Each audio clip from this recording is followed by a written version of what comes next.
chemical warfare in nature. Now you think, oh my soul, what is that? In nature we have something called competition.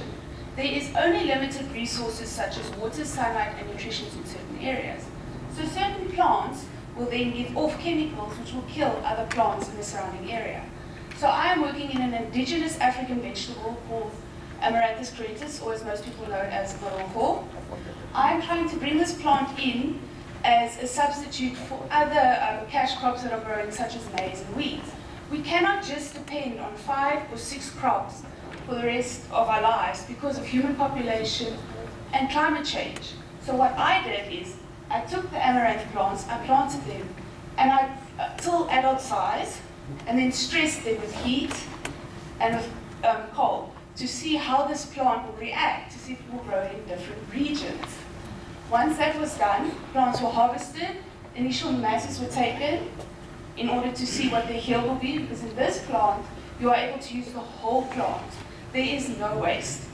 It's used as a vegetable and a grain, and has tons. The tons per hectare is a lot more than wheat or maize or rice or potatoes.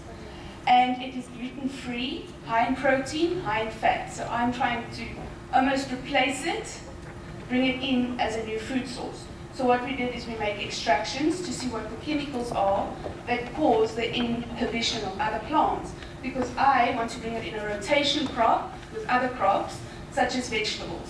But we have seen that they produce high concentrations of phenolic acids, phenolic compounds, which have been shown to be responsible for their allelopathic properties. So the heat plants produced a lot, cold a little less, but strange enough, optimal plants have the highest concentration of these chemicals, which is strange. That is not what we expected. So then we are now testing it on vegetables, and what we have found is that lettuce, cucumber, peppers, and tomatoes really do not like growing after this particular plant. So I would say that they should not be put in the same field. But what I'm starting is at local communities, where rural areas, to teach people that they can eat this plant. That is not just a weed and shouldn't just be destroyed. That we can start small areas and then help establish it as a cash crop later and in rotation systems. And now at the moment, we are looking at cash crops such as soybeans, dry beans, and wheat. And so far we've seen there's only very little inhibition. So we'll see what that brings us at the end of the year. Thank you.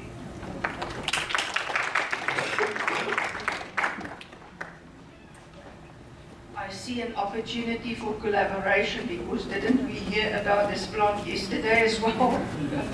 Okay, questions for Ingrid?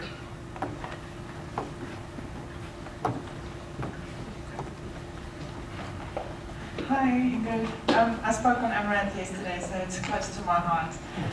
I just wanted to find out, did you perhaps test Amaranthus hypochondriacus or caudatus, or only creators? I only did creators this year. For the PhD, I will do more. At the moment, it's just because this plant, very little is known about it, but it is used, but not as widely as I would prefer it, and especially in rural communities. And I'm also looking at medicinal values due to original traditional uses, such as lactating mothers and inflammation, ulcers and stuff like that. Traditional ways are the best way, and natural herbicides and fungicides. More questions for Ingrid? Sure. Thank you very much. I would assume that the phenolics that are being produced, which have allelopathic properties, are not simple phenolics. We're still looking at them, but no, they're very complex, and we're trying to find out using high-performance liquid chromatography whether it is only one group of compounds or whether it is 2 or 3 groups together. So what we will do is we'll carry them on into PhD level, is purification of samples. Then to take those 1-1 compounds and test them, and then test them in together to see if they are so they're all complex. So can't you turn this into a win-win project where you characterize your phenolics and you use those as the herbicide in a different situation? Yes. And then use your plants for the purposes that they have? That is what we are planning. I've already set up a trial where I want to test it as a herbicide, which I'll be working with agriculture on. So So yes, we want to use it both as a natural product, as food, and as fighting broad leaves or other weeds. Thank you, Ingrid.